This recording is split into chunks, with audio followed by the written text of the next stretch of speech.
मंडळी, एखाद्या हिरोगत दणक्यात एंट्री, ढोल ताशांच्या गजरात भली मोठी मिरवणूक आणि गावभर साखर वाटपाचा कार्यक्रम.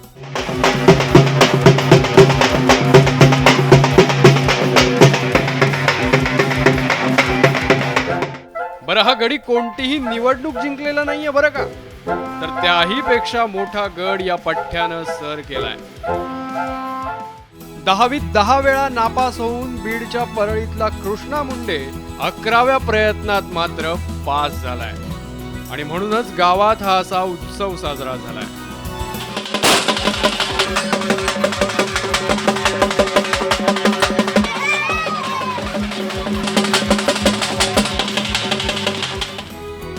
गेली 6 वर्ष पोरगा परीक्षा देतोय, पण यश काही हाती लागत नव्हतं. मात्र या खेपेस त्यानं पास होऊनच दाखवलं आणि बापाला रडू आलं.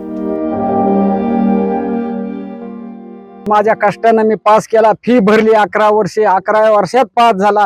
विषय गेलेले होते, त्याच्या हिमतीनं ते विषय काढले. शेवटला म्हणला, पप्पा मला फाशी घ्यायची वेळ आहे, पर्याय आता ह्याच्या मोहरी काही नाही, माझे विषय निघत नाहीत. वागा म्हणला, आपल्याशी भारतीबा पाठीमागे आणि शेवटला गाववाले पाठीमागे. आपला मुलगा 10वी पास झाला, एक स्वप्न पूर्ण झालं म्हणून वडिलांनी गावभर साखरही वाटली. 10 वेळा नापास होऊनही 11व्या वेळी परीक्षा देण्याची जिद्द, पास होत नाही तोपर्यंत परीक्षा दे असं म्हणून कुटुंबानं दिलेली साथ आणि शेवटी पास झाल्याचा आनंद.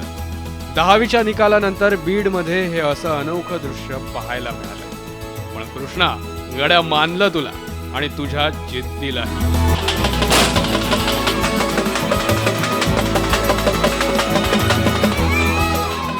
सुरेश जाधव, न्यूज 18 लोकमत, बीड.